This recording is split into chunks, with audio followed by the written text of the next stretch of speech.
आपकी अदालत में अगला इल्जाम। आपकी अदालत में फिल्म स्टार सोनू सूद पर आरोप है कि इन्होंने अपनी बदली इमेज का फायदा उठाया। सोनू अपनी इमेज को लेकर के मैंने सुना शुरू से परेशान रहते हैं, अपना नाम बदलना चाहते थे, सोनू अच्छा नहीं लगता था। सर मैं जब आया तो कई लोगों ने पूछा कि यार अगर तो एक्टर बन भी गया तो क्या बोलेंगे ये एक्टर सोनू है, तो ये क्या सोनू सूद कोई एक्टर थोड़ा हो सकता है। तो मुझे थोड़ा सा लगा उनकी बात की, यार हाँ सोनू सूद एक्टर, तो नाम चेंज कुछ करते हैं। तो उस समय आर्यन, आर्यमन ऐसे नाम बड़े फैशन तो में थे। पंजाब में तो ऐसे सब नाम होते हैं ना, टीटू, स्वीटी, बिल्ला। सर लेकिन अभी पंजाब से निकल के बॉम्बे आ गए थे ना, तो बॉम्बे वालों ने बोला कि यार बॉस ये सोनू चलेगा नहीं, गेम कुछ अलग बदलो कुछ नाम। तो मैंने फटाफट बुक वगैरह खोली, नाम ढूंढने शुरू किए कौन से फैशन में चल रहे हैं। तो उस समय आर्यन, आर्यमन ऐसे टाइप के नाम थे। ऐसे रखा भी कुछ, एक हफ्ते 10 दिन के लिए चला भी नाम कि भैया हाँ आर्यन, फिर खुद ही जेब से मुंह से निकलता था सोनू सूद ही है, तो फिर सोनू सूद चलता रहा। और फिर जब थोड़ा बहुत नाम बनना शुरू हुआ तो लगा चलो जब सोनू सूद यहाँ तक लेके आया तो आगे भी ले ही जाएगा नाम, तो आई थिंक फिर पड़ गया सर। सोनू इतना आगे ले गया कि अब लोग अपने बच्चों का नाम सोनू रखते हैं। हाँ जी सर, मेरे को कई लोगों ने रखा। एक तो गुप्ता जी थे बिहार के, एक वो थे, उन्होंने अपने बच्चे का नाम सोनू सूद रखा। मैं कह रहा आप गुप्ता हो, सोनू सूद कैसे? कहते नहीं सर सोनू सूद गुप्ता है। तो अभी भी मिलते हैं सर आके, और अच्छा लगता है सर। आई मीन अभी लगता है कि माँ बाप ने सोच समझ के नाम रखा होगा सर। सोनू ये सब इसलिए अच्छा लगता है क्योंकि आपने लोगों के लिए बहुत काम किया, दिन रात मेहनत करके मजदूरों को घर भेजा, स्टूडेंट्स को फ्लाइट से बुलाया, लोगों के ऑपरेशन कराए, एजुकेशन कराई। लेकिन लोग ये भी पूछते हैं जो क्षमा के परवाने हैं जी कि ये क्यों करते हैं? जी, इमेज चमकाने के लिए, छवि बनाने के लिए? मैं तो खाना बांटने निकला था, कुछ लोगों को खाना बांटने लगा तो उन लोगों को फिर घर भेजना शुरू किया। तो लोगों की जो उम्मीद जब जुड़नी शुरू हुई तो ऐसा लगा कि पूरा देश लग गया। तो पता ही नहीं चला कि कब उस लेवल का हो गया कि लोगों के सवाल भी उठने शुरू हो गए कि ये अचानक कहाँ से उठ के आ गया। लोग कहते बंद हो जाएगा, अभी देखना 1 महीने में बंद हो जाएगा, 15 दिन में हो जाएगा। 2.5 साल हो गए सर। अभी जो उस समय कोविड में करते थे, मुझे लगता है कि उससे ज़्यादा काम अभी हम लोग कर पा रहे हैं। पर आज भी आप मेरे घर पे आएंगे किसी भी समय, 365 डेज कभी भी आएंगे, 500-600 लोग हमेशा घर के नीचे परमानेंट रहते हैं हमारे, सोते हैं, कहीं से भी आते हैं।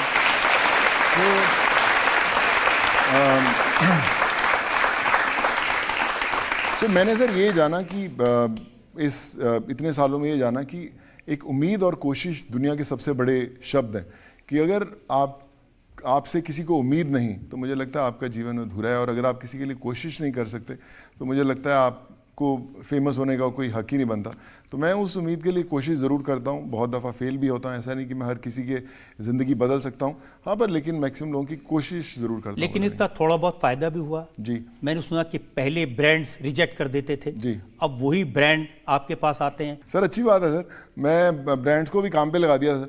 मेरे को जितने ब्रांड्स आए, आप मोबाइल फ़ोन्स के ब्रांड्स जब आए तो मैंने 5,500-6 हज़ार उनसे फ़ोन बंटवाए। जब स्टील ब्रांड्स आए उनसे गरीबों को ई रिक्शास बंटवाई। जब कंप्यूटर्स के ब्रांड्स आए, जो आज भी मैं कर रहा हूँ, तब साइन किया, आज वापस रिपीट इसलिए होते हैं क्योंकि मैं मैक्सिमम ब्रांडिंग जो है मैं बंटवाता हूँ उनसे। और आज भी मुझे लगता नहीं ऐसा देश को कोई जगह होगा या नहीं होगा जहाँ पे हम लोग नहीं करते। तो मुझे लगता है कि कहीं ना कहीं उनके अंदर भी होता होगा, चलो आज तक तो सब लोग पैसे ही मांगते थे, चलो अब ये बंटवाने लगा हुआ तो अच्छी काम है। So I think I thoroughly enjoy that space sir. लेकिन ब्रांड भी देखिए, जो आदमी अनरिजर्व कंपार्टमेंट में मुंबई आया था जी, उसकी तस्वीर हवाई जहाज पर दिखाई देती है जी। हवाई जहाज पर बहुत बड़ा बड़ा सोनू सूद लिखा हुआ दिखाई देता है। सर बहुत आई फील रियली हम्बल्ड। मुझे नहीं लगता मैं इतना डिज़र्व करता था, पर जब मैं मैंने देखा तो सबसे पहले I miss my parents. I wish कि वो होते देखने के लिए, पर मुझे मेरी मदर की कुछ वो लाइंस याद आ जाती जब मैं उसको उस प्लेन को देखा। तो हमेशा कहा करती थी कि अपनी ज़िंदगी की कलम में जब आप दुआओं की स्याही भर देते हैं तो आपकी जो तकदीर है वो पन्नों पर नहीं आसमान पर लिखी जाती है।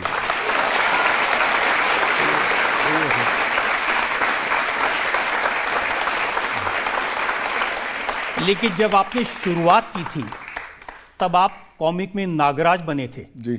उसकी कुछ तस्वीरें मेरे पास हैं, मैं दुनिया को दिखाना चाहता हूँ। नागराज, जुर्म का दुश्मन, जिसके आगे है बेअसर आग का तूफान, आंखों में सम्मोहन, हाथों से निकले जहरीले नागराज, अपराधियों का मिटा दे नामो निशान। राज कॉमिक्स में नागराज का नया कॉमिक। ये कैसा रोल था जिसमें आंखों से आग निकलती थी? सर मैंने जब दिल्ली में स्ट्रगल शुरू किया तो ये मुझे मिला कि ऐड वैड है, तो मेरे लिए बड़ी बात थी, ऐड है। तो मैं दिल्ली में यहीं पे शूट करने गए थे हम लोग, और वो रिलीज़ हुआ ऐड, और फिर जब रिजल्ट सामने आए और देखे और कुछ कॉमिक्स बुक्स पे भी निकले, तो मुझे याद है मैं लाजपत नगर में घूम रहा था, तो कॉमिक्स में जो कॉमिक्स वाले उस समय रोड पे बैठ के, अरे नागराज आया। तो मैं अपनी सिस्टर के साथ जा रहा था, मैं क्या तू कहाँ से पहचान लिया मुझे? कहता सर आपकी कॉमिक्स में। उसने फटाफट दिखाया, तो जो मेरी सिस्टर है वो बड़ी एक्साइटेड हुई, कहती चलो ले लेते कॉमिक्स। मैं कहा हट, लेनी नहीं कॉमिक्स। तो मैं मत लेना नहीं कॉमिक्स। तो फिर सर अभी आपने देखो ढूंढ लिया वापस।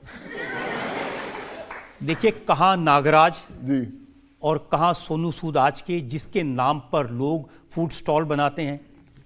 कितनी तस्वीर मैंने देखी, कहीं पर लेडीज़ कॉर्नर बना लिया सोनू सूद के नाम पे, किसी ने दुकान का नाम सोनू सूद के नाम पर रख लिया। सर मैं वही बोला सर, दुआएं हैं जो कर देती हैं। बड़े कई लोगों के बिजनेस में आज भी उनकी, जहाँ पर भी जाता हूँ, कहीं किसी ने फास्ट फूड कॉर्नर खोला होता है। मैं अभी लास्ट वीक में जयपुर में गया था, तो मुझे याद है कोविड में किसी ने खोला था, और Sonu Sood fast food corner करके, और उसने बोला कि सर मैंने जयपुर में खोला, और जब मैंने आपका नाम लगाया तो हमारी दुकान बहुत चल पड़ी। तो मैंने बोला था कि मक्खन खूब डालना, जब मैं आऊँगा खाने के लिए तो तैयार रखना। तो मैं लास्ट वीक जयपुर में कुछ काम से गया था, लेकिन मैं उस दुकान पर गया था उसके खाने के लिए, और मैंने बोला कि मक्खन तैयार रख, कभी खाते हैं। सो आई फील कि मुझे लगता है कि मेरा एक रिश्ता है उन लोगों के साथ, मैं कभी जानता नहीं हूँ, बट कहीं ना कहीं वो कनेक्शन है। लेकिन जहाँ भी जाते हैं वहाँ के वीडियो बनाते हैं और पोस्ट करते हैं। मुझे लगता है कि शायद जब कल हम नहीं रहेंगे या हमारे बच्चे देखेंगे या कुछ देखें, तो उनको लगता है कि वो जुड़नी बड़ी हो, एक मैसेज बड़ा ज़रूरी जाना ज़रूरी है कि जो लोग शायद हमेशा सोचते होंगे कि आप उनके पास आएंगे, वो आप नहीं जाएं, तो मुझे लगता है कि वो रिश्ता कभी जुड़ ही नहीं पाएगा। तो I think it's a very important message कि आम लोगों को अपने साथ लेकर चलना बड़ा इंपॉर्टेंट है। देखिए आम लोगों ने साउथ में आपके नाम पर मंदिर बना दिए, आपको भगवान बना दिया, ये कुछ ज़्यादा नहीं हो गया? ज़्यादा है सर। मैंने उनको बोला, मुझे जब किसी ने बोला, मैंने बोला कि यार स्कूल बनाओ, अस्पताल बनाओ, मेरे नाम पे ये क्यों बनाना। मैंने 2-3 छोड़ के हमने बनवाए भी, एक बंगाल में बना रहे थे, तो उन्होंने भी एक स्कूल बनाया वहाँ पर। सो मुझे लगता है कि मैं डेफिनेटली ये तो नहीं डिज़र्व करता जो मुझे मिल रहा है, बट जो लोगों की इमोशन थी वो मुझे एक रिस्पॉन्सिबिलिटी ज़रूर देती है मेरे कंधों पर कि जो उम्मीद है वो कभी टूटने नहीं दूंगा मैं सर। सोनू करते तो और लोग भी हैं। अक्षय कुमार ने 25 करोड़ रुपए दिए कोविड के लिए, तो उनका तो कहीं नाम नहीं आया। नहीं सर, उनका भी आया होगा, वो भी अच्छा ही कर रहे हैं सर। मैं सब लोग, मुझे लगता है अपने लेवल पर सब लोग अच्छा करते होंगे, बट मैं यही कहता हूँ कि सर पर्सनली कंधे पे हाथ रखना बड़ा ज़रूरी है सर, क्योंकि मैं जब नहीं होता हूँ यहाँ पर, मैं ट्रैवल करता हूँ, तो मेरे कई बार जो नीचे दूध वाला रहता है वो भी लोगों को अटेंड करता है, मेरे ड्राइवर भी लोगों को अटेंड करता है।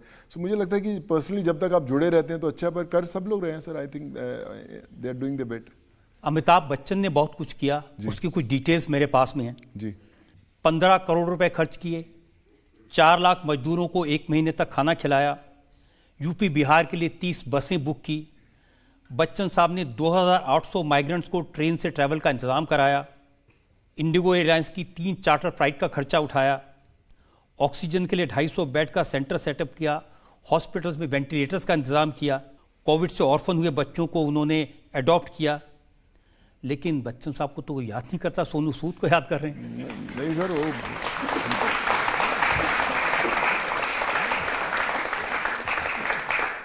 सर बच्चन साहब इंस्पिरेशन है हमारी, हम सबकी इंस्पिरेशन है, और तो कमाल का काम करते हैं सर।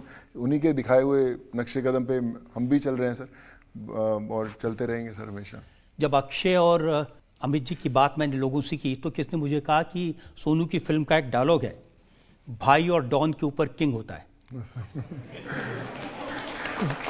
सर मेरी पिक्चर का डायलॉग था सिंग इज किंग का, बट मुझे लगता है सर वो बड़े हैं, लेजेंड्स हैं सर। मैं तो अभी शुरुआत की है ज़िंदगी की, अभी बहुत लंबा सफ़र तय करना बाकी है, बट इंस्पायर करते हैं सर वो मुझे। मैं तो बैक बेंचर हूँ सर इसमें। Thank you. इंडिया टीवी हर वक्त हर जगह डाउनलोड करने के लिए सर्च करें India TV news Google play store या ऐप स्टोर पर।